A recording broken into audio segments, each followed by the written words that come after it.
आदेश की जिसने बिहार में सियासी भूचाल ला दिया है। जी हां, किशनगंज के जिला शिक्षा अधिकारी नासिर हुसैन ने ऐसा आदेश दिया जिससे बिहार का सियासी पारा हाई हो गया है। जिला शिक्षा अधिकारी नासिर हुसैन ने स्कूलों में उर्दू पढ़ाने का आदेश जारी कर दिया, जिसके बाद यह विवाद और बढ़ गया है। रिपोर्ट आप सबको दिखाते हैं।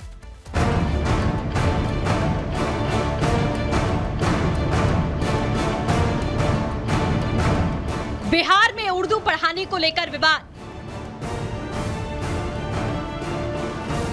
अधिकारी के आदेश पर मचा कलेश। बिहार में नए साल की शुरुआत में ही एक विवाद तूल पकड़ने लगा है।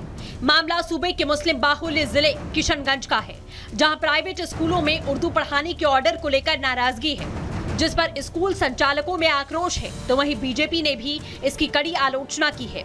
विवाद की शुरुआत सोमवार को जिला शिक्षा पदाधिकारी की तरफ से जारी आदेश से होती है, जिसमें डीईओ नासिर हुसैन की तरफ से जारी आदेश में कहा गया जिले के सभी प्राइवेट स्कूलों में उर्दू पढ़ाई जाए, जिसमें सीबीएसई मान्यता प्राप्त प्राइवेट स्कूल भी शामिल हैं।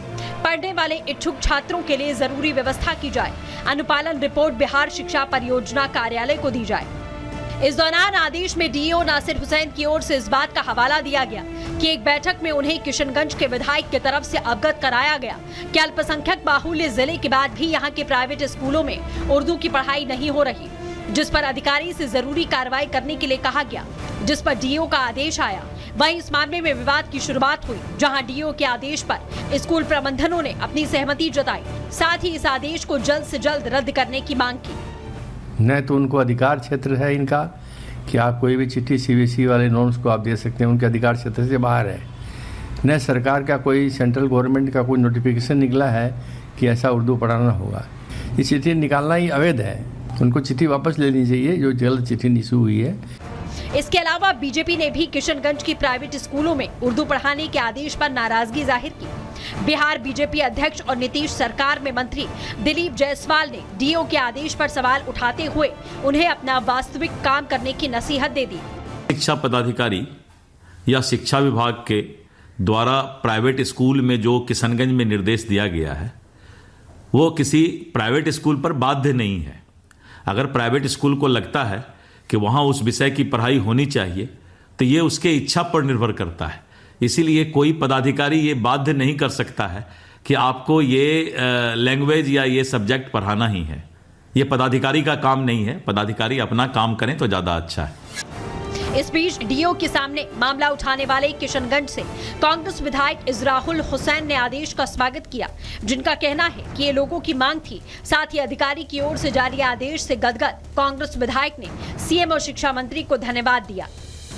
यहाँ मैं नहीं, पूरी जनता की शुरू से ही मांग है कि यहाँ पे जितने भी सीबीएसई मान्यता प्राप्त निजी स्कूल्स में उसमें उर्दू की पढ़ाई होनी चाहिए, ताकि यहाँ के बच्चे चाहते हैं अच्छे स्कूल में जाने के लिए, लेकिन उर्दू की पढ़ाई नहीं होने की वजह से वहाँ एडमिशन नहीं कर पाते हैं। मैं धन्यवाद देना चाहता हूँ माननीय मुख्यमंत्री जी को, माननीय शिक्षा मंत्री जी को। मेरी बात रह गई और यहाँ पे एक आदेश निकला है डीईओ साहब को, जिसके माध्यम से एक चिट्ठी निकलेगी हर स्कूल, प्राइवेट स्कूल जहाँ जहाँ उर्दू की पढ़ाई नहीं होती है वहाँ उर्दू की पढ़ाई हो।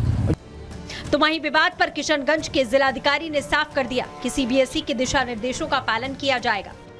पूर्व की बैठक में मांग उठी थी कि जो बच्चे क्लास 10th में उर्दू लेना चाह रहे हैं उनके पास ऑप्शन उपलब्ध हो। इसी संदर्भ में एक अनुरोध किया गया है जितने भी हमारे स्कूल्स हैं सीबीएसई एफिलिएटेड, ताकि वहाँ पर जितने भी बच्चे आते हैं उनके पास उर्दू का जो ऑप्शन लेने का है वो उनके पास उपलब्ध रहे। तो अदरवाइज़ जो सीबीएसई के जो गाइडलाइंस है केवल वही इसमें उनके ऊपर लागू रहेंगे। कोई अलग से उनके ऊपर कोई कंपल्सरी डायरेक्शन नहीं इशू किया गया है।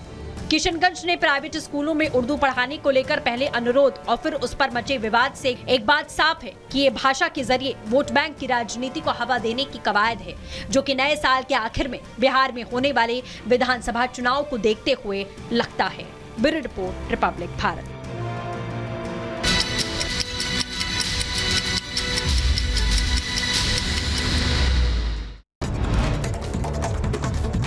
बरेली में एनकाउंटर के बाद गौ तस्कर राजू कुरैशी को पुलिस ने गिरफ्तार किया। यूपी पुलिस और एसओजी ने चलाया था ज्वाइंट ऑपरेशन। बाल बाल बची इंस्पेक्टर की जान। 14 मामलों में वांटेड था अपराधी।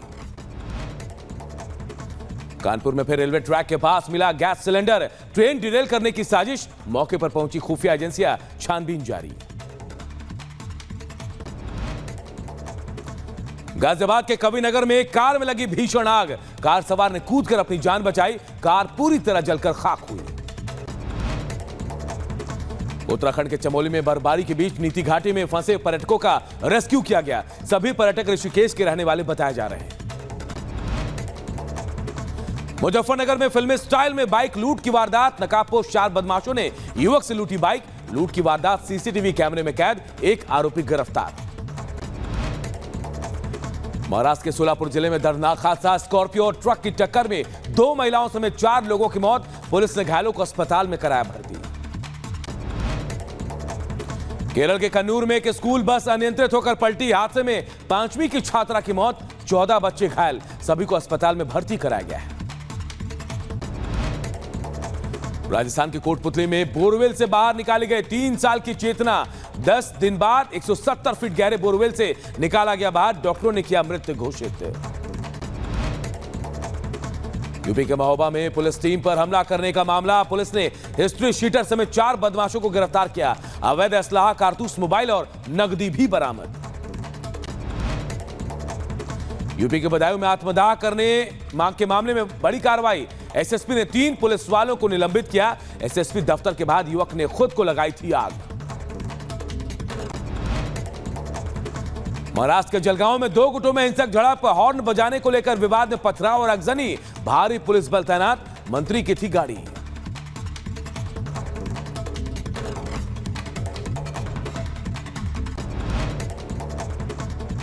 हिंसक झड़प के बाद जलगांव के पलादी गांव में लगा कर्फ्यू, पुलिस ने 7 लोगों को गिरफ्तार भी किया है।